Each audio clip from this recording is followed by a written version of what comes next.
everyone, and welcome to the second episode of the Slice of Film podcast, part of the Geek Ultimate Alliance Network. I'm your host, Katie Gilstrap, and with me, I have Travis Snell, the host of the Marvel Alliance podcast on the Geek Ultimate Alliance Network. So, Travis, how you doing? Pretty good. I'm excited to be talking about what we were talking about today. I'm a big fan of this movie, and I'm excited to hear your thoughts because I haven't. I saw a few tweets a little while back ago, but other than that, I'm doing good. How about yourself? I'm doing good. You know, it's nice and sunny here. Gonna go out and mow some grass later. Like, it's gonna be a good day. So, but first, we're here to talk about La La Land. So I'm excited. I'm not typically a musical person. But this one was actually it was great. Like, right, it stars Ryan Gosling and Emma Stone as the main two, and they have a lot of chemistry together. I wanted to ask you because you've been going through, you've kind of told people that you're picking movies you haven't seen, or maybe older movies you haven't seen in a while, or stuff like that. What made you pick this one? Because this one is not necessarily old. It's great. I guess it is 4 years, so time just flies. But what was the motivation between picking La La Land?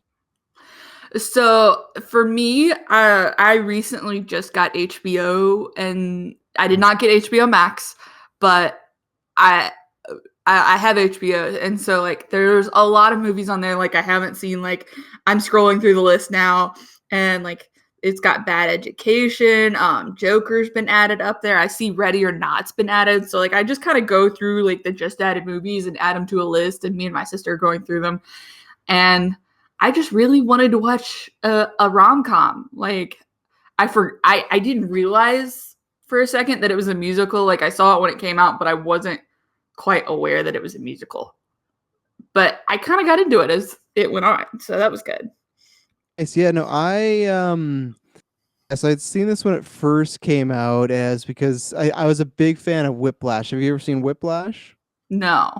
Well, see, so if you like this movie, you should definitely check that one. That's Miles Towers and J.K. Simmons, and it's about this guy. He's trying to become a great drummer, and it's this a big power dynamic between him and the teacher's kind of abusive, and it's kind of this like story about like how far do you go to like make a student great or something like that. So I was a big fan of that.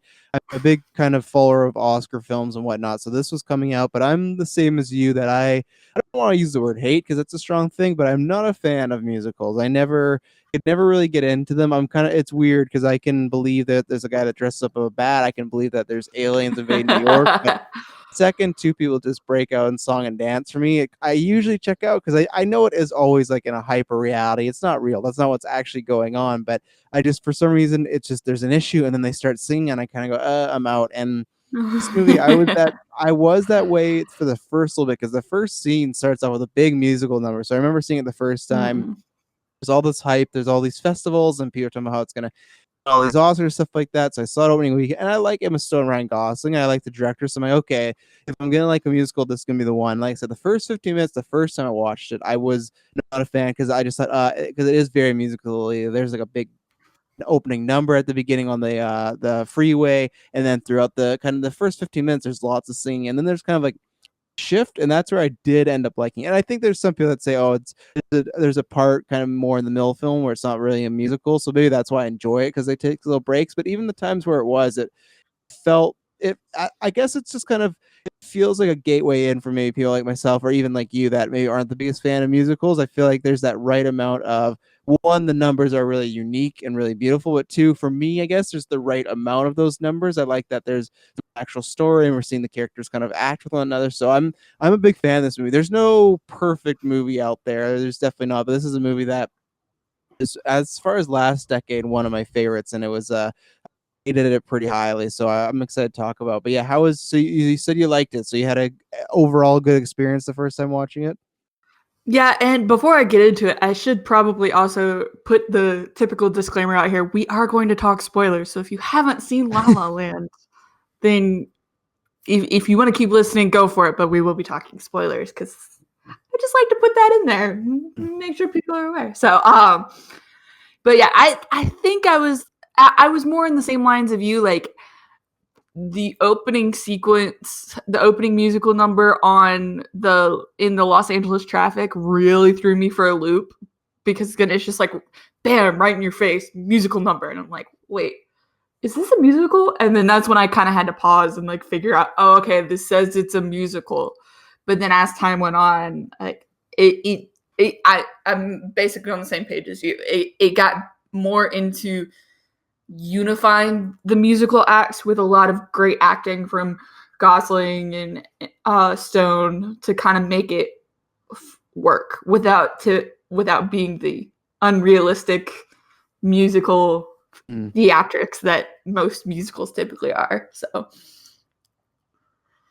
And for me, it's I think so. You get the musical aspect. So if you're a fan of that, you kind of get these bombastic pieces. There's the one at the end when we'll talk about that when they're kind of playing what their life could have been. But then there's like at the yeah, observatory, they have. I think that's the big thing where I guess there's so much that's been done in musicals. It's like how many times can I watch a guy jump on a bench and then dance around? And they do that in this movie, but that's where it kind of escalates and whatnot. But I think the thing where I think most people connect to, and I think probably why I connect to a lot is because there's that kind of give and take as far as both of them want two separate things. They both want to be happy with each other, but they also want these careers that both of them have kind of dreamed about this entire life, right? And I think it's that give yeah, and pull. And I think we've kind of all been in that situation, maybe not the same extent as this is you're acting or you could be joining a band, but I think if you've have been on this planet long enough, you've been in that situation where, work can interfere with relationship or vice versa. And it's that thing of what do you do? And especially lots of times if you meet somebody,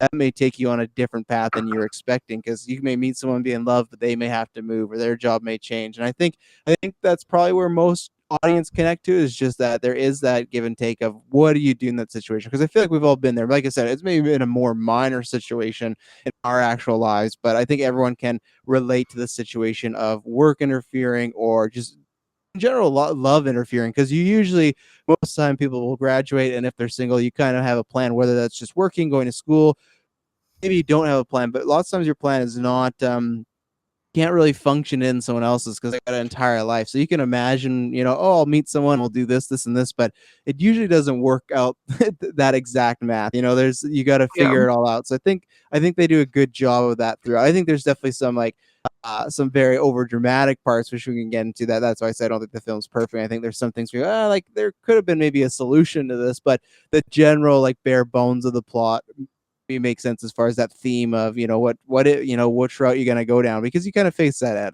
at all paths of your life, whether it is not even relationship, just anything. yeah, definitely. I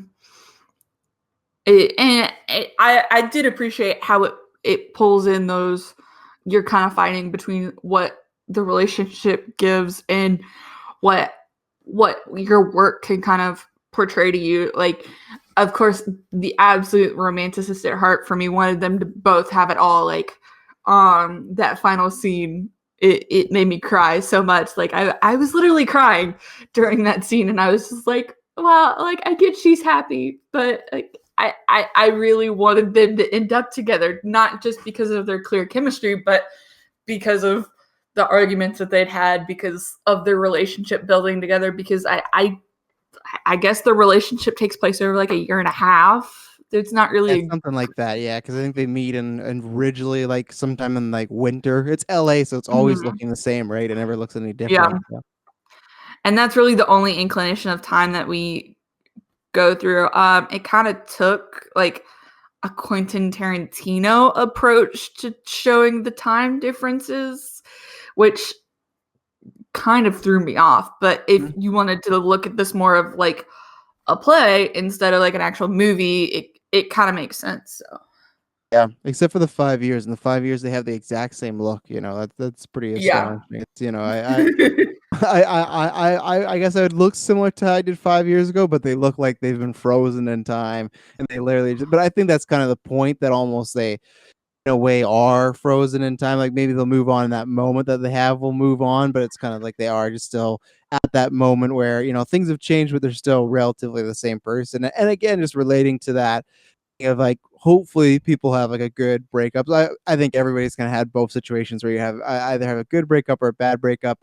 I think that was for me that moment, and as far as it's difficult at our age, right? Because these classic films, you think of something like Jaws or Godfather, stuff like that. You always, or like Jurassic Park, stuff like that. You always kind of see like these iconic images first before we see the movie, right? Just because they're so around. So I remember when I had seen this movie the first time, that moment of when, he plays the song and then do the whole look back and do the what if he wouldn't have, opened up this club and just went with her. And that moment where she walks out of the club and they both look at each other and then he does that head nod. I remember that was one of those first times I felt like in my generation I was watching an iconic moment. I think whether you love or like the film is a different thing, but I think that moment is something where it's very relatable as far as I think we've all been in a situation, and hopefully it's a good thing where you might see an ex and you just kind of, even if you had a bad breakup, there's still breakups are weird, right? Because you could, there's always maybe something unresolved there, and there's something where at one point or another, you still maybe if you dated this person long enough. I'm not talking about if you had a couple, Denny's nights out and then you go, oh, this is not for me. But if you had a relationship with somebody and you've been broken up with them for quite a while, there's still something there in the past, right? Something made you date this person or like this person or love this person, and it's kind of like a connection. You can still, maybe even bad breakups, you can end up hating that person, but there's still always a connection you share with somebody. So luckily these characters, they kind of had a nicer breakup. They knew, okay, their careers are getting in the way, but that moment to me really stands up as just one, I love the way it's all shot and everything like that, but two, it's just it stands up for me because I think again a very relatable situation as far as you usually bump into an ex at some point, and you hope that's kind of this situation, that somebody, it's a, just a nice nod, and then you get back to your regular life, because that's just kind of what it is, right? It feels like in that moment they kind of relive everything, which they do, but then it's just kind of, well, they got to go back to their regular lives because that's the way it is. So Yeah, I definitely completely agree with that. You talked about how that final scene's shot, and I think the cinematography in this movie is absolutely beautiful. Like, hmm. it just knows how to catch your eye. Like, all of the colors are bright and inviting.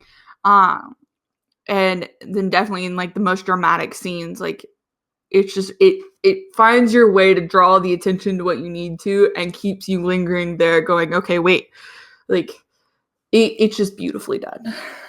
And the other thing is too, like it's shot really well, and not even just the musical scenes, just everything. I think they get a good atmosphere of what's going on.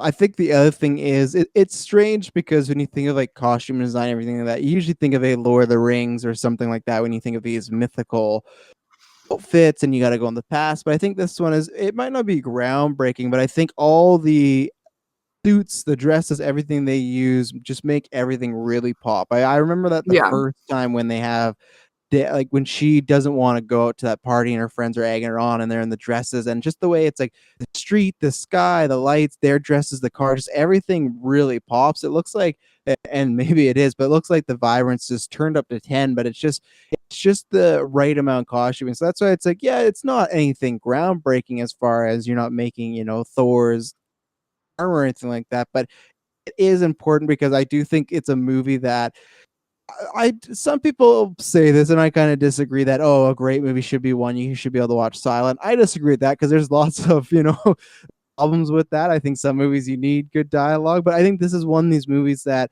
one you could enjoy just because the visuals and the colors and everything like that, it's just vibrant, especially like we'll probably talk about too later. But is that first kind of really dance scene when they're really starting to maybe date or whatnot, like that backdrop, it's a classic Oh. image now, but the purple and everything, like they use colors so well in this movie. But it is a film that I feel like if you didn't hear a thing of dialogue, you could tell the exact story of, these two people struggling, they find each other, with each other, they raise each other together, but at the same point, with raising each other up, they kind of go in different paths. And I think you can tell that. I think the colors play, everything is just it's just like flowing off the screen. So they, whether it is the shooting or the costume design or the production design, it's just very well done overall.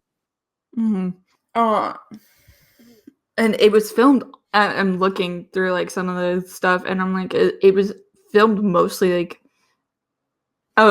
in LA, so not like it looks like they did live settings and not just actually like green screen stuff in or like built sets.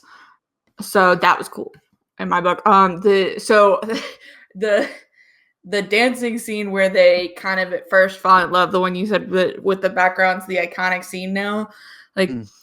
I I was like, wait, are they actually tap dancing? in this scene. Like she pulled out the shoes and everything, and I was kind of in shock for a second, but then as you kind of get more into it, you're like, oh, they're like battling back and forth, but you can kind of see that the chemistry's growing and that the relationship's building. Emma and Ryan just have great chemistry. I think they're in another movie, where like Ryan's I can't remember the title of it. Easy Ryan's like the Stupid bad. Love. Do it. Easy Stupid Love is the one they've done. They've done two together. They did Crazy Stupid Love. I think it's like 2014 or something like that. And then they did this movie that's not that good called Gangster Squad, but it's they've done a few together. So yeah, they got good chemistry before this. They had already worked together, and yeah, it's that chemistry that you hate because you're kind of like, man, these two should be together in real life. They're not, and that's where you go, oh no, it's just acting. But it's just, I think that's the biggest thing. Is maybe I haven't said that is. I think the movie is great. I think the cinematography is great and everything like that. But I think it is no surprise. It is very dependent on the two leads, right? And Yeah, they got to have chemistry. And luckily for them, they've had one. Crazy Stupid Love was kind of it was a bigger hit, and people really like that. So it's like, okay, I these, love that movie. That was the one I yeah, was thinking. that's one of my favorite rom-coms of all time, to be honest. It's just so relatable, and there's just so many fun instances, and there's nice, like, there's twists, but they're not like huge dramatic, like, oh my god, there's just like nice little life twists. So I'm a big fan of that. But that kind of established, okay, they had chemistry, so they kind of had that going. So whether it's that or just they're naturally good actors, but that can happen all the time where you get two people that are great actors, but they just can't find it. And I think with this, you need to believe in the couple. You need to invest in them. You need to like them both separately. You need to like them together. And I think they do a good job of that. Obviously, she won the Oscar for Best Leading Actress. So you give a great performance. I always say it's that scene that she sings the song by herself. That's always the scene where I go, okay, Yeah, that's where she got it. And think one, and that's the other thing too. I guess I didn't even say the music. I love them. I think Ryan Gosling is a decent enough a singer. He's serviceable, but he only does it a few times because I don't think he's the most talented at it. But these two together are. I could watch them in almost any movie. If they do something again in the future, I'll be happy to see it. And I hope they do, just because I think they just have that magnetic energy that you just kind of get drawn to. So it's a shout out to both of them and their work. yeah, absolutely. Have any musical numbers that stood out other than the ones because we talk about the tap dance, and the tap dance one I actually kind of like because I think that's one thing maybe why I like it more than a regular musical, because I feel like the scene they're pretty this because sometimes the musical, I think, other than the end, which just kind of makes sense, they get really bombastic and it's showing you the life they could have. That feels very old school Hollywood musical like. Mhm. But I think that scene with the tap dancing I kind of like because it is okay, it's tap dancing, but everything they're saying as far as the lyrics and things like that, it's almost like you'd imagine them they're having this conversation because he's just kind of joking around of like, oh no, we couldn't, this isn't love, that's not what it is. And she's like, well, I wouldn't be dating a guy like you anyways, and stuff like that. They're all Yeah, lyrics that it sounds like they could be talking, and they're every majority of the dance pieces to me, it feels like you could, which, maybe that's why some people, as far as huge musical people, might not love it, but you could almost pluck them out or make them regular scenes and still work. But yeah, was there any other musical scenes we didn't talk about that you were a fan of? uh, basically the main three I think were the not the opening number, but where her roommates are trying to get her to go to the party Mm. with the dress. I really like that. That reminded me a lot of like the sleepover scene in Greece. Oh Um, yeah, yeah. and then definitely the tap dancing scene and the dream sequence, though I'm not sure if the dream, you can't really call the dream sequence at the end like a musical number, but those were just kind of like the main ones. Definitely because the first one because of Emma, like, and she just gives off the right attitude. She just completely becomes the character. And then the tap dancing scene just because of the chemistry. None of the others I really distinctly remember other than the traffic scene, which the only reason I remember that one is because it threw me off. Um, Yeah. so, I what did you? I love the roommate one just because I love the sound editing that I love. There's tons of singing at the beginning, but once she leaves, I love the kind of they're doing the foot stomping and how the music just like meshes with their dresses when they're on them and whatnot. And then I also like there's when they get to the party, there's some more singing and whatnot, but it's quiet and you get right back into it. And again, there's this guy, I always laugh because there's this guy on the balcony and he just does like some triple backflip or something in the pool, and it's just kind of Yeah. like you kind of go, okay, they kind of said in the sense of, okay, maybe he's drunk at this party, but that's where one of those musical things is like, why is this guy jumping the pool? Why is it? Where is he going? But again, it's kind of like, okay, you're supposed to think of this heightened reality. But yeah, that is a standout to me. That's when it started to turn for me. Like when it really started to turn with me liking it was when they have her story and then she walks into what the pub that becomes Seb's. Or no, that one doesn't. When he's working the Christmas job with J.K. Simmons and she hears him and he walks past her and they do that switch of, okay, they do the jump back, because I thought, okay, that's kind of interesting, because I thought it was a different approach to be, okay, you're going to follow Emma Stone for about 15 minutes. You're not going to see Ryan Gosling at all, and you're kind of just waiting. And she bumps into me. You go, okay, off we go. But then I think it was smart to jump back and go, okay, clearly, for me, it's a great movie, and that's one of the reasons why. But if you didn't jump back and you just started there, I feel like you'd be missing some. You could add context of maybe his journey down the line, but I think it was good to go back from kind of the initial meeting point and say, okay, what is his life? You get to see his sister, you get to see the place he lives. He's already like 2 months past rent and stuff like that, so obviously he's down on his luck. He's a guy that he really wants jazz and he really wants to make it what it is, but everyone's just telling him to play something else, and then Christmas music. So I think it's a good touch that they went back, and that's where it really got me. Again, I think there's they take a little break on the music, but again, I think for me that works out, because sometimes it's a little too much if it's overbearing, and I think it's the right amount, and I did really like that trope when I went back. Well, so speaking of jazz, what did you think of him being a jazz pianist and not just a regular, not a regular musician, but you know what I'm saying, like not a specialized person, someone who wants to come in and make it? Like, what did you think about this pick for him being jazz specifically? Yeah, I think I know he's produced. So Damien Chazelle, he's the director. I know on Netflix. I haven't watched it yet. He produced a show called The Eddie, and then I think this next movie still has a little bit to do with jazz, but then Whiplash had a lot to do with it. I don't know if I think it's just one of those when you watch a movie or you've seen the script or stuff like that. It's one of those you gotta go, okay, why is this character like this? And sometimes I think it is just director, he's making the story, and obviously I don't think this is the director's story. It's nothing like his life or anything like that, but I think it's a character of maybe something he kind of values or wishes or maybe had aspirations for, so he kind of plucks that and puts us in this character. Like I said, not everything. I don't think there's maybe a man in the world that's as smooth as Ryan Gosling, so I'm not going to believe anybody. It's just, there's no way anybody that is, when he's rocking when he's in the 80s cover band and he's rocking like the weird firefighter like Marty McFly outfit, there's probably about 0.001% of males that could actually pull that off. So I don't think it's that sort of way he's trying to be like, look how cool. So I think he just was like, okay, I really valued this, and he's big into jazz, and I do think it is. It did make me look at it differently, because I think they do a good job, because I know the movie got some fire of like, oh, look at Ryan Gosling, he's like explaining jazz to everyone and he's explaining this to a woman and everything like that. And for me, it's just like, I guess it puts some light on me, because I like Emma Stone at one point in the movie. She goes, it's just elevator music to me. I don't really pay attention to it. When she goes, I hate it.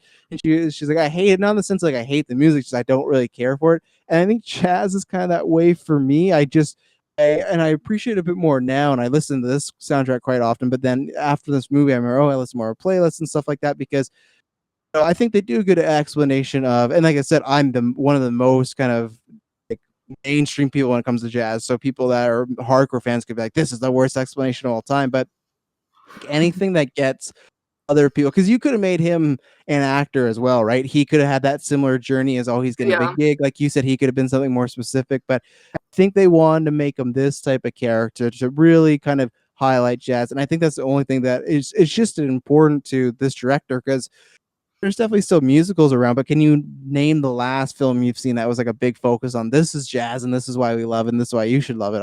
I personally can't for anything that's really mainstream.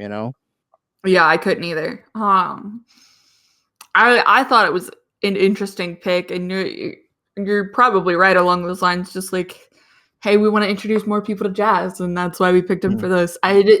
Especially in today's musical culture, and even I mean, this movie's only 4 years old, but even back then, like you had more people leaning pop, and maybe it was the fusion aspect to try and get more people into it.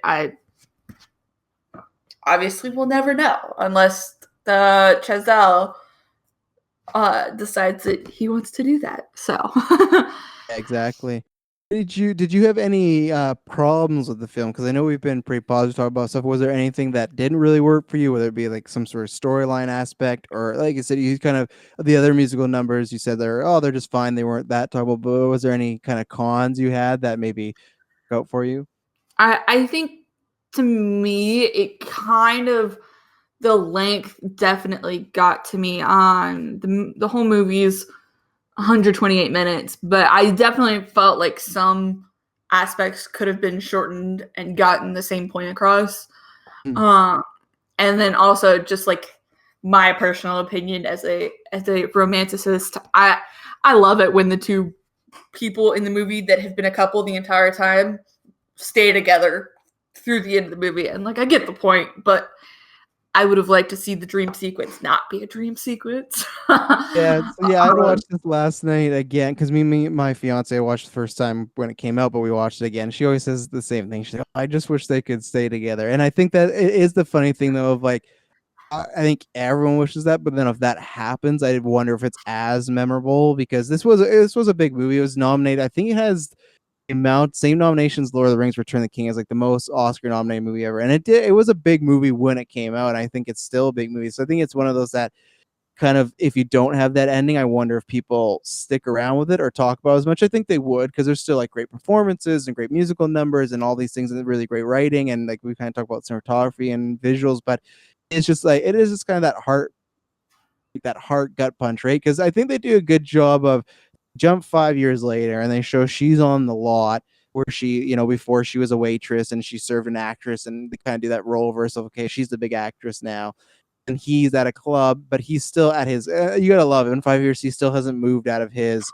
little apartment because you gotta imagine he made a decent amount of money being with this band because we don't know much about John Legend's band, but we're to assume they're a pretty big hit. When they do their little montage, they're like on YouTube doing radio show hosts. They have big audiences. Like people are getting psyched over the piano player that's playing the electronic keyboard, which would talk about someone rocking the Ryan Gosling outfit. The next time that happens, please wake me up because I don't know when anybody playing the electronic keyboard is going to have these women or men just like walking over them. But to believe that they're maybe somewhere in the top 25 right now as far as being very popular. But I think that's one, it says a lot. Clearly, he used it to bought his club. But one, before I get back to my point, I think that says a lot about that character that he didn't move out of that place where it's kind of his sisters even bug him about, like, you need a nicer place. He's still in his apartment or wherever he is, just wanting to live his life. But I think they do a good job they show her around the city, but then they show him at his home. So until you get back to his house, even when or her house, even when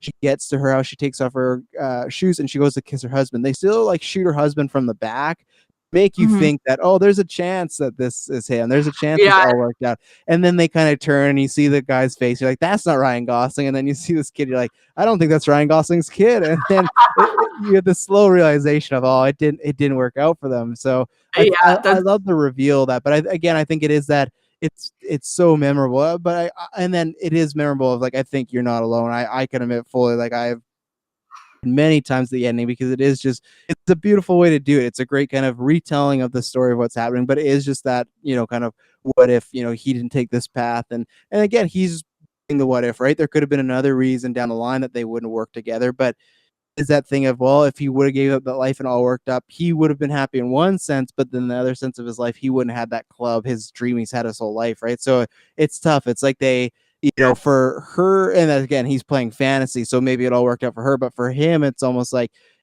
may have not worked out. And same thing, vice versa. If they would have stayed together, maybe she would have turned down a gig. Maybe she would have gone to audition because she was just happy with what she was doing because she was in love. So there's a chance that if they go that path, they both don't get those dreams they wanted.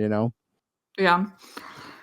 So this movie had 14 nominations at the Oscars, and Hmm. it won Best Director, Best Actress, Best Cinematography, Original Score, Original Song, which it had two nominations Hmm. for, and Best Production Design.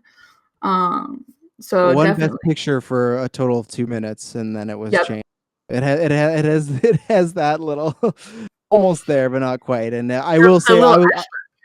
Exactly, Ashes. Yeah, and I will say this was my favorite movie that year. I loved it, but everyone check out Moonlight. That's the movie that won before, and it's one of those good years when a movie wins and you kind of go, okay, I can see that, or okay, I can see these options. It's not some years where I go, oh, really, this is what won. Oh, this is bugging me. But that's another great movie. But yeah, yeah, I think those ones that it won for it all deserved. The guy that won Demon Chazelle when he won directing, it was he was the youngest to ever do it. So that's it's quite a Oh, claim to do. Yeah, yeah, it was that's quite a big thing. But everything, like, I think we talked about the score and soundtrack, but it's one I listen to quite a bit because you got some heavier songs, but there's some songs that just are really good kind of wake up songs, or you're just mhm. sometimes I've listened to them when I'm in a rush because it kind of has that jazz like quick tempo, and it's like okay, I gotta get to work. I got 5 minutes. Oh, I'll put on this La La Land and gets my spring my step going. Yeah. I don't really have anything else to really talk about in as a whole. Do you have anything else? I think the only thing I'll show, just because I think I've been, like I said, pretty positive. I love the movie. I think the only thing that's kind of like lessened over time, and I had seen you tweet about this when you're doing your live watch along a few weeks ago, was when she does go see his band perform and she hasn't heard any of his music. I think that is probably the weakest part of the film. Is that kind of, and I do agree with you. I don't know. It's weird because I whenever I watch a movie, I don't feel like it's too long. Like I'm always hooked to it, but there is maybe some chunks in the middle where you could have end up or shorten up. So because I remember when I saw this movie, usually when you see a movie you love, you walk out and you just go, "Oh, this is perfect." And I still feel like for me, I always when I do ratings for movies, I always stress people of like if I gave like this movie when I reviewed it, I gave it a 10, and I still give it a 10. For me, it's just my personal feelings of how like enjoyment. If you're asking me, hey, on an actual film, scene to scene, things like that,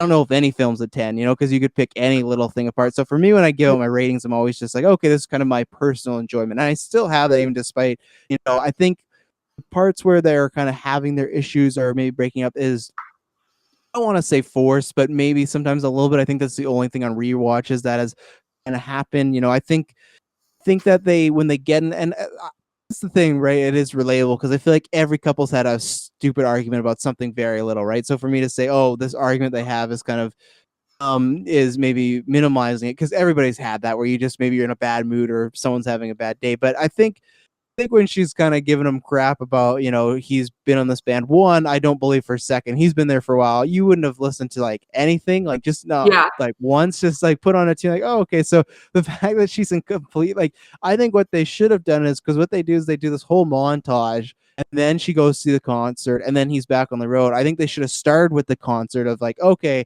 this is the first time he's really playing. There hasn't been much music. So she goes, listens, and then it's the same effect that the concept is she's eventually missing him, and then it kind of goes into his career might be becoming more important. You could have had that still at the band at the beginning, so I think just maybe a little editing switcheroo would have helped. But then the other thing is, I get it, and I guess that's where the movie gets a little more classical and a little more dramatic. But when they kind of get in this fight about he's picked this career, they make it sound like, in my opinion, that so he does his career, and they make it sound like okay, now that he's with this band, that he kind of feels, kind of saying he's a sellout. So maybe he is, because it's kind of going against the stuff he talked about. But it's not like he's in this band for the rest of his life, and especially to all the music or all the money he's going to make from this band that we were assuming is doing really well could lead to him buying a club, right? So it's just kind of like, oh, you Yeah. have it's different for her, right? Because her career is based on she has to be out there, she has to be auditioning, and I think do a good job of. I've never auditioned as far as like for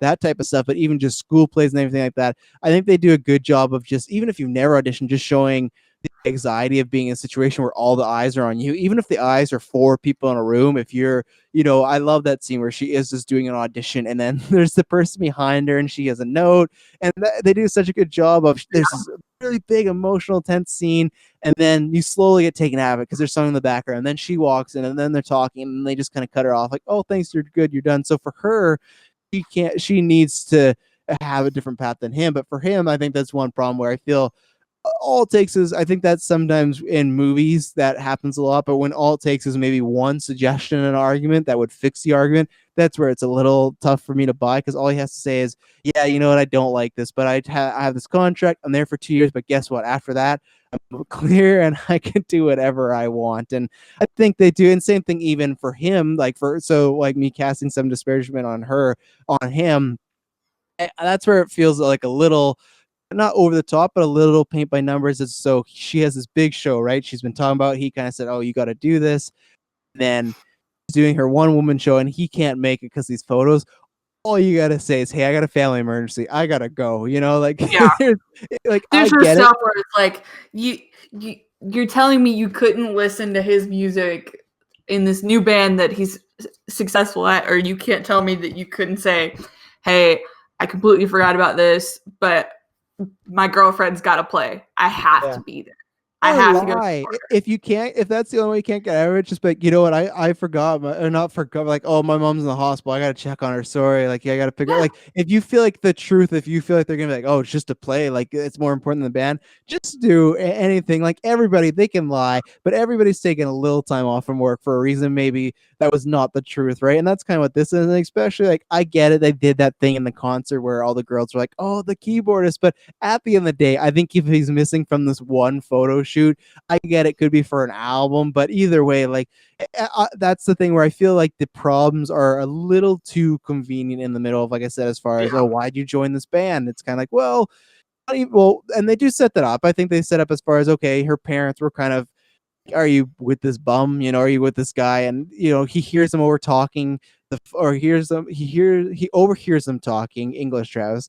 He overhears them talking, and then while they're talking about his job, he looks up at the roof and he sees there's a water leak. So he's kind of feeling like, okay, I do need to pick it up. And I feel like we've all been in those situations where, oh, I yeah. gotta, get more work, or I gotta get a better job. So I think they set that up well. I just think some of their initial fights on the line are kind of a little happenstance, a little we need these characters to start fighting, so it's very basic thing. And that's where some people could say, oh, it's kind of like a classic Hollywood movie, but that's where it is. Sometimes the movie is more evolved than that. So I think that's the only major cons for me. And then even then, it's cons that don't really take away from it. I still enjoy the movie. I love it, quite frankly, a lot. I think it's still, I don't know if it's in my top 10 films, but it's definitely in the top 20. It's definitely up there. But I think some of those issues are a little basic at times. Yeah, I can see that. I completely forgot about that I had said that. Really, the middle of this movie is just kind of like a blur. I really only remember the beginning part and the end part because I didn't have time to do a rewatch before we recorded this. But no, I'd say at the end of the day, I'd probably have to give this an 8.5. Like little stuff like the biggest aspect is again probably the fight scenes kind of in the middle, and then the length is kind of a detractor. Like anything else really other than that, like it's a great movie. So yeah. You somebody that rewatches movie most, or you someone that's a one and done? Because I know, like, I'm somebody that I rewatch tons of movie I love, but then someone like Kirkland on Geekverse, he'll notorious just watch a movie, and even if he loves it, he's just kind of like, well, I'm good, and I've seen it. Are you somebody that rewatch? And if so, is this when you rewatch down the line? Is this if you rewatch it, would it be in the near future? Would it be, oh, maybe in a couple of years? Where are you kind of on that spectrum?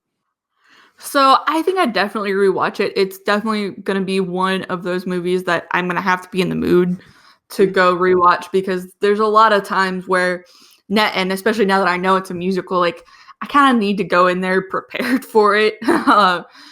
In a sense, like because I watch rom-coms all the time, but just the fact that there's musical numbers in it and everything, I'm just gonna have to be prepared for it more than I was the first watch Would you through. say But I would definitely watch it, rewatch it. what would you say is your favorite rom com?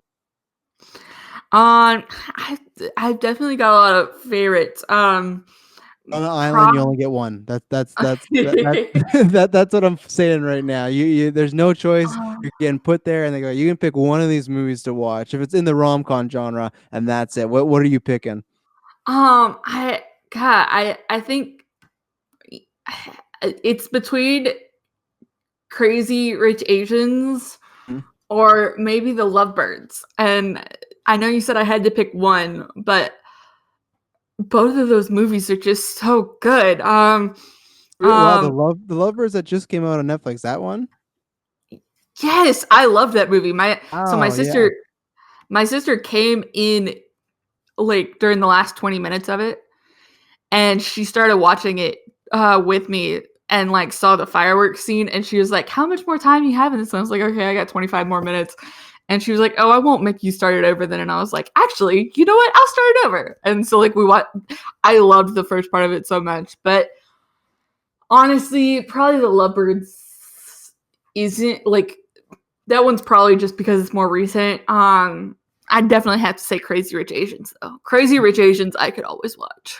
That's good. Yeah, no, I didn't mind Lovebirds. I didn't have problems with it for the most part. I was just surprised that's pretty big for a movie that new to kind of you like that. So yeah, I was gonna say the two that I would shout out is well, it's not a rom com, but definitely if you enjoy this, I would recommend watch Whiplash because that's the first film he done, and just even for J.K. Simmons' performance, it's really good. There's times where it's kind of I won't say disturbing, but it's a little unsettling at times. So I would definitely say watch that's a good roller coaster. But for rom coms, I'm not sure if you've seen them. I was on Lisa's I Love That Movie podcast a few weeks ago. I covered this, but if you've not seen About Time, I'd highly recommend that. And then if you like Lovebirds, Kumail Nanjiani, have you seen The Big Sick?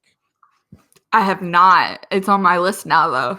Yeah, those two are really good. About Time is kind of it's I won't spoil too much, but it's kind of a love tale that has time traveling. So it's there's a fun aspect to it, and then it's a great cast. But then The Big Sick is really good. The Big Sick is his real story. Him and his wife wrote that movie, and it's about how they met. And it's they go on a few dates, and then she gets like I don't know the exact term. And it's not a spoiler. It happens very early on. It's in the movie, but she gets this type of cancer where she's almost in a coma. So it's this awkward situation. Like they've been on a few dates, and he's like, was the last person with her, and he's meeting her family, and there's all this stuff, and he doesn't really know what to do about it. And it's their real life story, and they're married and everything like that. So it's worth the watch. So for rom coms, I would shut those out as two kind of more Okay. recent ones to check out if you've not seen them.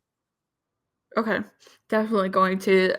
Yeah, like I said, I've kind of been going through. I recently got Netflix too, so I'm going through that and kind of seeing some things. But HBO because they're just adding stuff left and right. I'm kind of going through there, and I've got a list. I'm going to watch Oh them yeah, all. it's tough now. There's so much content, even in like quarantine, and I'm still a working person, but even in that where you get more time is like Mhm. still so much. Like me and my lady were trying to catch up on shows. We're watching two shows back to back. There's movies, and then it's tough if there's movies you in the past really love and you want to watch, and you just feel like cheating on the new movies because you're like, oh, I have this list of new movies, but really want to watch La La Land again, so I'll watch that. Or I really want to watch The Incredibles again, so I watch that or something like that. So it's tough. There's so much, but never a problem. You know, I always say this to friends. I know what I'm doing in my retirement. You know, I definitely will do some traveling, but I have so many movies and video games and comic books to catch up one day. I'm not that person to go, oh, if I'm never working, what's my I'm that type. My mom is the exact opposite, where she has to be working all the time. I think even if she could retire, she would not want to.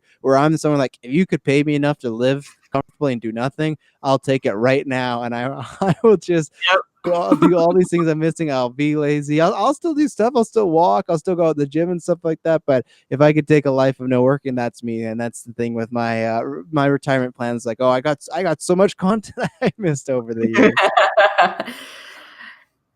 Yeah. No, I definitely books for me Mm. is one of those things, but like, and that's probably why I won't rewatch La La Land immediately, just because I know there's a giant list that I have. Oh yeah. Plus, like, there's just some movies that are just comfort movies. Like, I have Inception, um, and then I have Wonder Woman, and then there's a couple others that I have actual physical copies of that I just, if I'm feeling down or something, then I just go plug those in. Like Mm. this is not on my I'm feeling down, I need to go rewatch it list. This would kind of be a okay, yeah, I'm in a musical mood. La La Land's it, so. Yeah, right time, right place. Well, that's pretty good because if you're not a big musical person, I'm the same thing. I think I don't really watch any other musicals. My fiance is a big fan of them, so I kind of see them. But usually, most of the time, I kind of go like, like again, not for me. But this one, I guess for me, yeah, like I said before, it's like the closing thoughts. I still love it. I'm still highly entertained by it. I think I more come back to see one, yes, kind of the grand scope of some of the set pieces because I think those are really memorable. But I think I do come back to watching this. I think maybe the next time you could watch it is if you ever want to do like a double feature of this and Crazy Stupid Love. I think that's one of the reasons I return is because like I like these characters, I like the chemistry they have together, and I kind of want to see them together doing their things because I think they do have a really fun back and forth when they're first meeting. Like obviously we talk about in the middle, there's some fighting dramatic parts like much movies, but I think they do a good job of them constantly bumping into each other and their little barbs, and it's just kind of it's kind of almost it's like the classic like kindergarten way of like he kind of puts it off that he's kind of annoyed by her and stuff. It's like that kid who, is maybe really rude to a girl, but everyone secretly knows, like, oh, he just has a big crush on her, doesn't he? And everyone's like, yeah, he does. It's kind of like I love that dynamic they have. So I always returned it more, not so much for the musical aspect, more for those characters. And I'm a big fan of this guy's work. I'm looking forward. I can't remember the name of the movies. Next movie he's doing, I think he's doing a movie about old Hollywood. So clearly he's a fan of that type of stuff. It's re-teaming with her. Brad Pitt's in it. I don't know who else is in it. So I've loved most of his work. I wasn't the biggest fan of. He did a movie called First Man, which was an astronaut, like about Neil Armstrong, not Louis Armstrong. That's the jazz guy that he was talking about. Louis Armstrong did not land on the moon, ladies and gentlemen. Don't quote me on that. I misspoke, but yeah. So I like, and I guess maybe that's it too. I'm a big fan of the director, so I'm kind of always interested to see what he does. So I guess maybe that's why he kind of has my stamp of approval for life, and why I'll always watch his movies is because anybody that made me love a musical has me for life, because there's not a musical like I could say I really really like. I could say I think I always go for my final thoughts. I always really appreciate musicals and what they do and their fan base, but I've never been hooked by one. But this is the only one that kind of hooks me. I think that's not too bad for somebody that's not really a fan of the genre. Yeah, definitely. What I really want to see them be. I could really see her as Invisible Woman, and now I kind of really want to see Ryan Gosling going as Mr. Fantastic. Like, that's like my dream casting now. Kind of, I think, especially seeing their chemistry together, I think they would really work well in like the Marvel universe, at least, and then that would give me some reason to watch those movies again. Yeah, no, he's somebody that like he also Dallas. She played Gwen Stacy a long time ago. She's been around. For him, we do this thing at Geekverse every July. We do this superhero fantasy draft, and what we do is it's kind of like a sports draft, but what we do is every year each podcaster we draft 5 actors, and from July to July, if any of them get cast in a comic book, Marvel, or DC role, you get a point. So I'm hoping to win this year because I had picked John Cena and he got picked in Suicide Squad. So right now I have the one up on everybody, and up's kind of happening, but I have him on my list as well because somebody, though, I'm not sure if you knew this, but he was actually, if you believe such rumors went up, but he was actually the first choice for the Suicide Squad Joker. He turned it down because they hit him with, we want you to sign a bunch of contracts for multiple movies. It's kind of the same way Joaquin Phoenix was the first choice for Doctor Strange, but they hit him and say, hey, this is gonna be your life now. And Joaquin Phoenix was I don't know if I want that. So I kind of get the sense that he's an actor that has that sort of, I don't know if I want to do a bunch of movies. The reason he's on my list, though, is just because he has children now, and I'm kind of hoping that, because sometimes actors and actresses say, hey, I kind of do this so my kids have something to watch. He does, like, I think his kids could watch this. There's nothing that bad in it, but I think they kind of do things that would, appeal to them more. So that's kind of why I've picked him, because I really want him to be somebody. I've kind of always, I think he's getting too old for now, but I've always wanted him for Cyclops was my pick, because I thought you always needed a big actor and someone like to actually make him the leader this time around. I actually thought about when I was watching this movie that, again, I think he's getting too older for it, but because they'll probably go the younger up. But I almost thought Gambit too, because Gambit, I've always had a tough time placing up who to cast him, because you need like this really charismatic Cajun guy. You need some guy that's like handsome but kind of has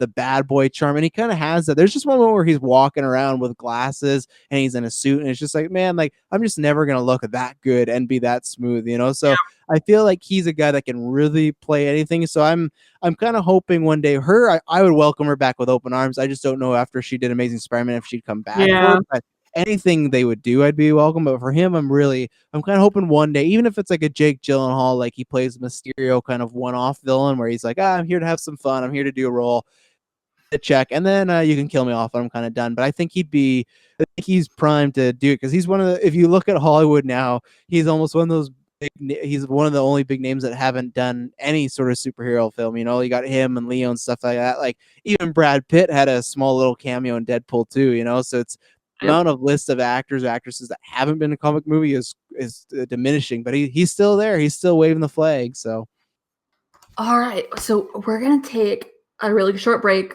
to listen to an ad, and we'll be right back.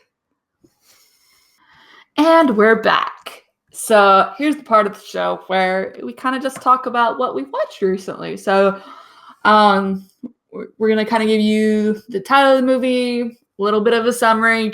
We're trying not to go into spoilers, and then would you recommend or not? So Travis, why don't you start us off?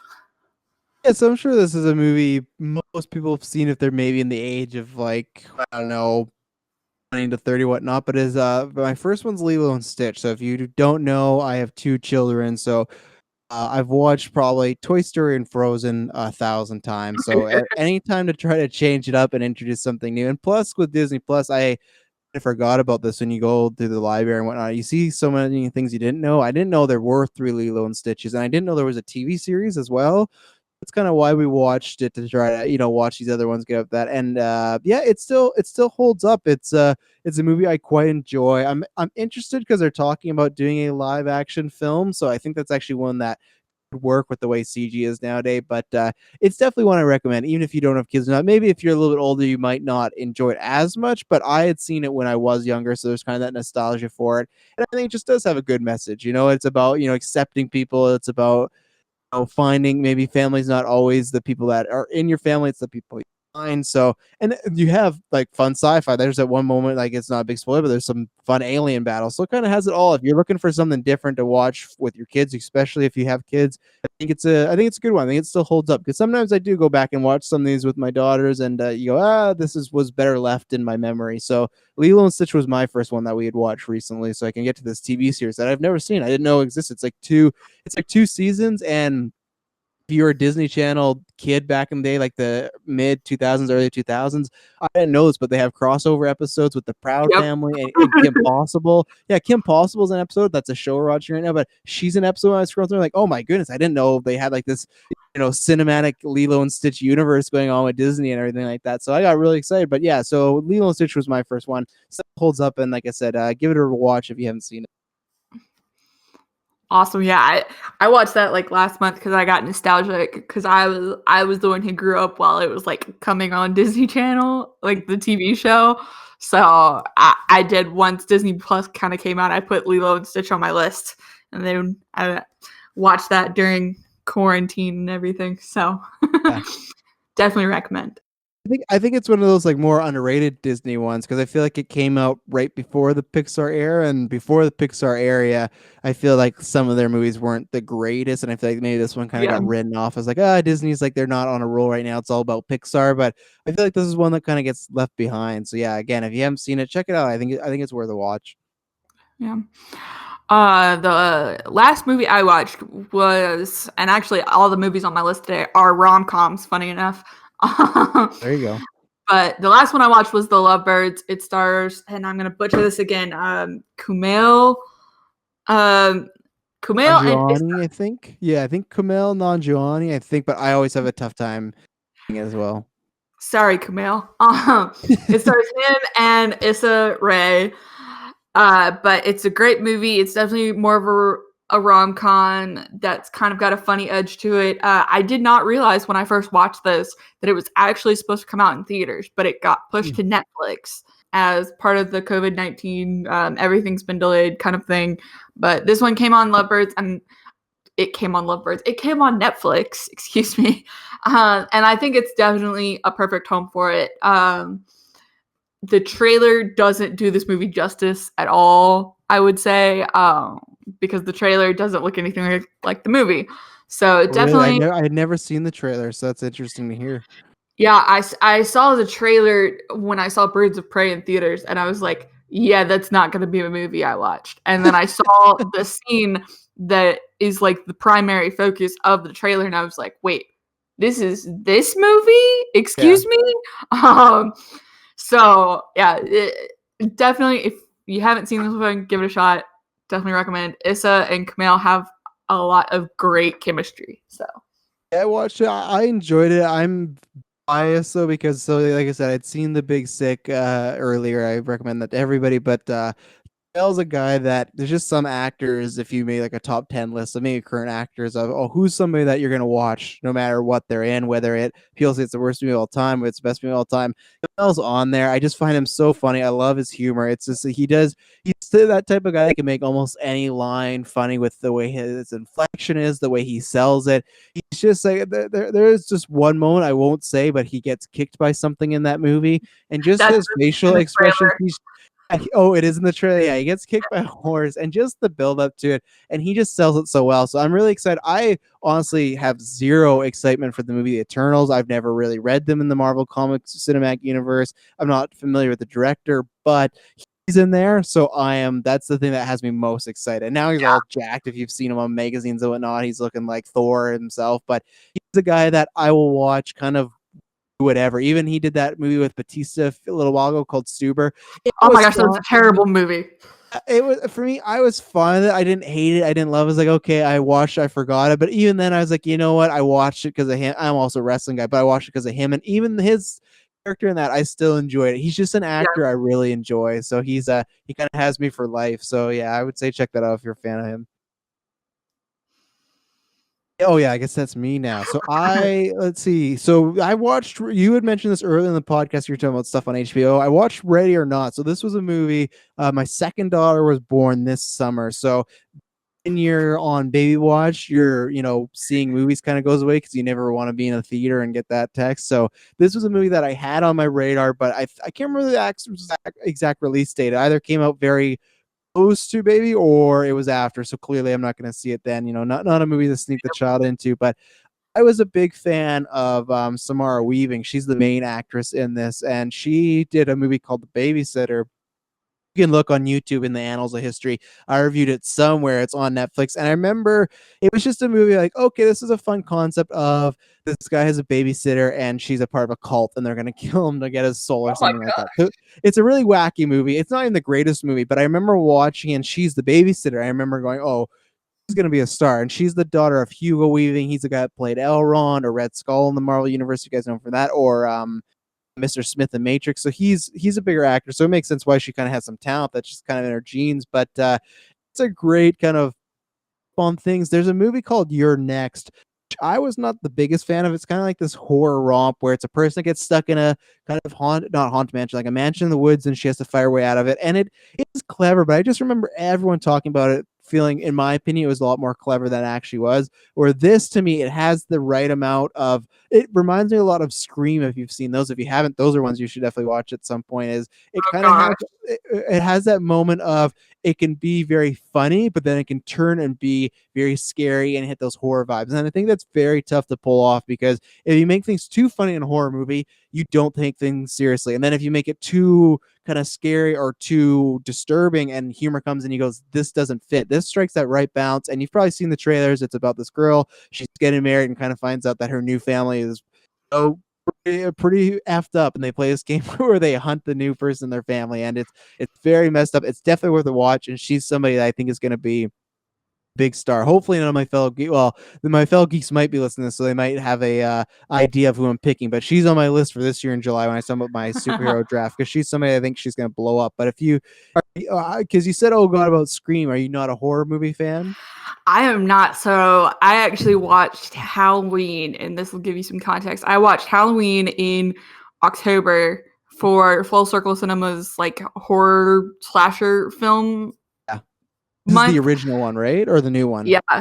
And it's the original, and I gave it 4.5 stars. I could not sleep for 3 nights afterwards. Like, I hated that movie. It took me almost 3 months to actually write the review because I just was like, I can't say anything nice about this. And I actually did. I managed to get some nice things on it.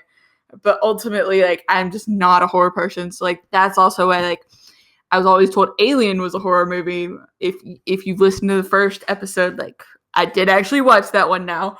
But, like, that's kind of what's held me back from Alien, Prometheus, like, I've never watched a Scream movie. I've never seen any of the other Halloween movies. Like, but I will say, Ready or Not, like the concept, just like the premise of okay, she's in the family now, and now they're gonna hunt her. Like that really intrigued me, and this was just one that I didn't get to watch last year, not for the same reasons, but I now that I see it's on HBO, I'm definitely gonna give this a watch soon-ish. So I think there's enough humor that will get you past because it's scary, but more in the sense of just like you're like I think it's scary in a sense of this situation would probably never happen. There's a situation where you could find a creep. There's tons of creeps in the world, and there's a guy on Halloween who could put on a mask stalking people. I'm sure there's maybe somebody that had this terrible, marriage or wedding night, but I think this one is a little less likely. And I think the good thing is they yeah, don't break the fourth wall, but I think there's lots of eye winking of the character knows she's in this really messed up, crazy situation, and I think she definitely carries it. It's one of those movies that the movie is good on its own, but it's kind of like this movie when we talked about the two leads having chemistry and great actors. If you don't have that, it's not as strong. This is a movie where I think La La Land has all these great aspects, and then the actors raise up. This is a movie that it's good to find, but I think with her being in it, it kind of raises it up to be something really special. And I do think there is some kind of really fun dialogue or some kind of witty writing. So yeah, that was my second choice. What was your second pick? so mine was Something Borrowed. It's an older film. It stars God, I can't even remember. It stars like Kate Hudson. Hang on, I was looking up the cast, but basically, it's a love story.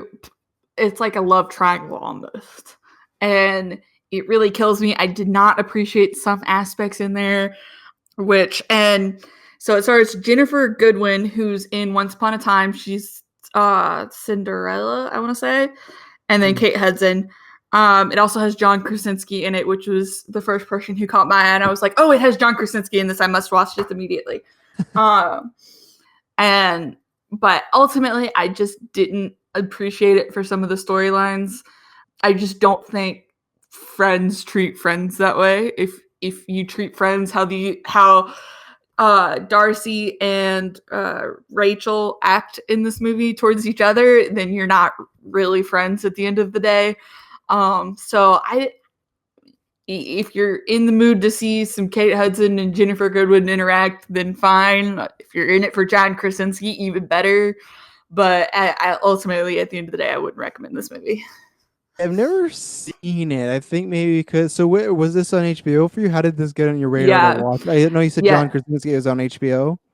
yeah. So it's on HBO currently. And Krasinski's like in the title picture on HBO. So I was like, okay, cool. Yeah, I didn't even read the description. Because if you read the description, then you probably know what happens. Yeah, I imagine something with I can see you being a love triangle because the poster says it's a thin line between love and friendship. But I gotta shout out, I'm not this poster. If you look at the poster, very lazy, very just like we're gonna have to show off like the actors, and it's very Yeah. like I could have made this, which is not a great thing. But yeah, that's funny. Yeah, I don't know if I'll be checking this one on the future by the poster, and it doesn't sound like you give it a strong recommendation. Mm-mm. So. It's got a 15% on Rotten Tomatoes and a 36% on Metacritic. So definitely just there's better movies out there to watch. Let's see. So yeah, my final one. Yeah, so I watched Guardians of the Galaxy Volume 2 last night. So at the time we're recording this, lots of crazy stuff going on in the world. You got pandemics, you got riots. So it's just like have a not never say a bad time to be alive, but it's can be a little depressing, especially if you look on social media. So last night I was just like, I just need something because I had watched La La Land, so I'd watched that already. But then I was like, okay, I need something else too. And Guardians of the Galaxy Volume 2 is one of my go-tos. Honestly, my go-to Marvel movie to watch as far as just like when you're talking about comfort movies earlier. I think not even just Marvel movies in general, top three is Thor Ragnarok. But the problem is I watched Thor Ragnarok so many times. So I gotta watch something else. And Thor Ragnarok, you can go back to my review years ago on Geekverse. I don't even think it's like in Marvel MCU's top 10. I don't like I have lots of problems with the film, but if I just want to sit down and kind of veg out and just laugh, that's my go-to. But Thor Ragnarok I've watched so many times, like, okay, I need something else. I've been trying to introduce my daughter, my oldest daughter, Gwen. We've started to watch on Disney Plus. They have the Guardians of the Galaxy animated show.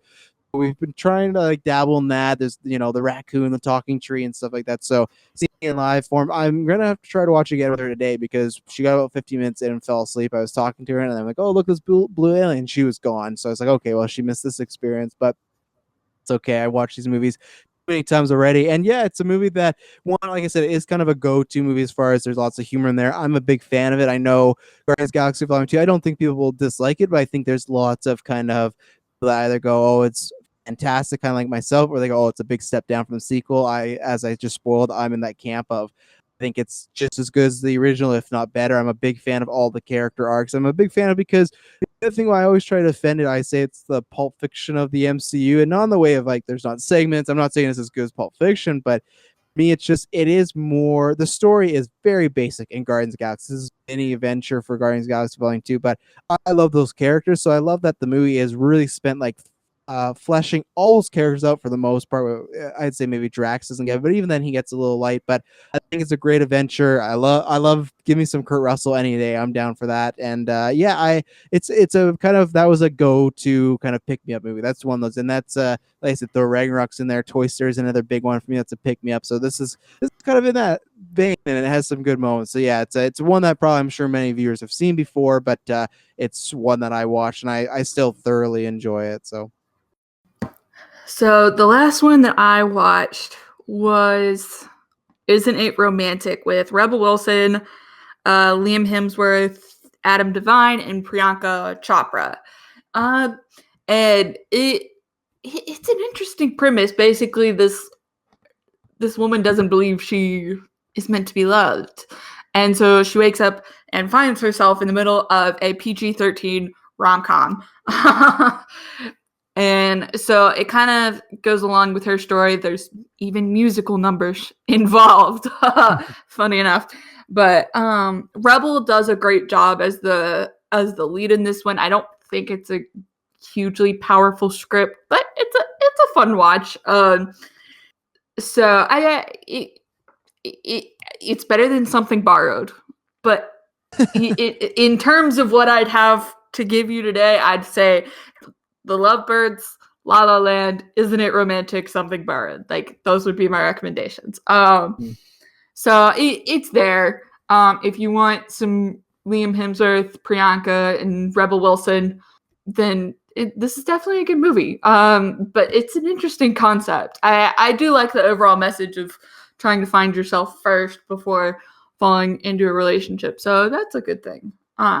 So yeah. I don't know if like we talked about because there's so much content I ever get around to. I know my lady, she was watching. I watched like about 5-10 minutes and I was like, oh, okay, because I'm not the biggest like Liam Hemsworth guy, so like I think he's fine, but nothing ever kind of drags me. And I like Rebel Wilson. I think she sometimes that's why I don't know if it's anything different this because I don't watch enough, but I find sometimes she just kind of plays the character just same character way too much. So I kind of have a hard time investing because I like that character she plays, but it's just kind of all the time. So yeah, it's one that I would watch the other ones first, and maybe that you were talking about before. Obviously, I saw Lovebirds, but I watched some other ones we talked about today before that. But yeah, it's an interesting concept. It's kind of reminds me. I'm not sure if you ever heard Shallow Hal with Jack Black back in the day. That's a movie where he gets like bonked in the head and he sees like everybody is beautiful. It doesn't matter whatever their features are. So he's kind of like in this trance. So it seems kind of a play on that. But yeah, those were so that we definitely gave people a different array of movies there. That was you gave a bunch of rom-coms and I gave kind of all over the map. So. Yeah, right. Like I said, I'm just in the mood for rom-coms right now. Like, yeah, that's what it takes. Whatever you're in the mood for, it's a good thing to watch it. So yeah. So I think that's all we have for today. Travis, where can they find you on social media? You go to Travis B. Snell and you can find all my updates there and whatnot. Like we talked about earlier on this feed, every Monday, me and Chris host Marvel Alliance. Not sure what the topic will be this week, but go back. There'll probably be 1 or 2 episodes in the bank. And always go to Twitter because if we have no news, we'll tweet out a poll and we'll say, hey, what topic do you want us to talk about this week? Because it's a little bit lighter right now with COVID kind of still just kind of hopefully we're on the mend, but still lots of things have to get in production, stuff like that. So the good thing is me and Chris, we've podcast before, but we're still getting to know each other. We're still, it was in a fun way awkward when he said, "Oh, my favorite Marvel movie is Winter Soldier," and I'm the one like, "Oh, I think it's kind of overrated." So that's where kind of it's like you're getting to see us go on our first date, me and Chris. You know, where like you're watching it live, like talking and everything. But it's been a great time. And then you can check me out on Geekverse podcast. Those are weekly episodes. We all kind of live crazy lives, so there's not a distinct day, but we're usually dropping 2 to 3 podcasts on there. I think by the time this drops, we will be in the middle of our Nolan retrospective. So we're watching every single Christopher Nolan movie. Yes! Oh my gosh, I love Yeah, Christopher Nolan. he's my, you know, like sometimes people give me crap for it because like, oh, it's because you're young, you didn't grow up with. Hey, I'm somebody, I've watched majority of all Martin Scorsese films. I've watched Steven Spielberg. Stanley Kubrick's one of my favorite directors. I'm educated. I'm somebody that did some film classes and film studies, but I still say, hey, Christopher Nolan's my favorite director. Yes, he gave me The Dark Knight, which is my all-time favorite movie. So you can say there's some bias, but even taking out The Dark Knight, I love Inception. One of my favorite movies that no one talks about is The Prestige with Hugh Jackman and Christian Bale. I love that movie so much. So yeah, and that, if you're wondering what we're doing over at Geekverse over there, that's what we're doing the whole month of June leading up to Tenet. Is we're watching every single Christopher Nolan movie and reviewing them, because we haven't done that on the podcast at all. We've only reviewed Dunkirk when it came out a few years ago. So I'm really excited because those have some good topics to talk about with everybody. So that's where you can find me. How about yourself? So you can find me on Twitter at KGelstrap13. You can find this podcast on Twitter as well at Slice of Film 1. You can find my other podcast in the description box of my KGelstrap13, but it's Star Wars Alliance without the A in the Wars. And of course, you can find the Geek Ultimate Alliance Podcast Network, the Grant Army of podcasters, on the Twitter at GUA Pod Network. Did I get that right? Yeah, that's the problem when we have now like 6, handle. Eventually, in a few months, because it's still like launch, month 1, 2. Eventually, we're all gonna know these days. We're all gonna know these things, but it's a lot to take in. Like you and I were talking about before we started recording. Just even us trying to deal time zones. We had a moment where Katie had like, "Oh, you're good, right?" Because I had to reschedule. I was like, "Oh yeah, of course. I'll talk to you in 2 hours," and then she texted me back, "2 hours?" And I was like, "Oh fuck." I remember Travis Hines saying something like you were 2 hours ahead of him, and I think I did the math where I'm like, okay, so if she's 2 hours ahead of him and he's this time, so I do have a cheat list now of like writing people's names down and what they go, like what their time zone is. But like I said before, it's a new venture for me because all the podcasting I've ever done in my life has always been the people that live in my same city. So there's never like 4 p.m. like that's something different to you, right? So that's been fun. But eventually we'll know the Twitter handles, we'll know the days, we'll know the time zones, everything like that. But a lot to take on. But I want to thank you for having me on here because I saw you doing La La Land and then you asked me to do it, and it was a fun time to revisit and talk about. I'm glad you at least enjoyed it, and I'll be excited to see what you guys cover next year. Yeah, definitely. This podcast, this is the last episode of June for Slice of Film, and then the next one will be coming up, I think, the week of July 4th. We're going to be talking about Driving Miss Daisy that week, so stay tuned. If not, come back next week for Star Wars Alliance, and have a good day or night, afternoon, whatever time of day y'all are listening, and we'll see y'all next time.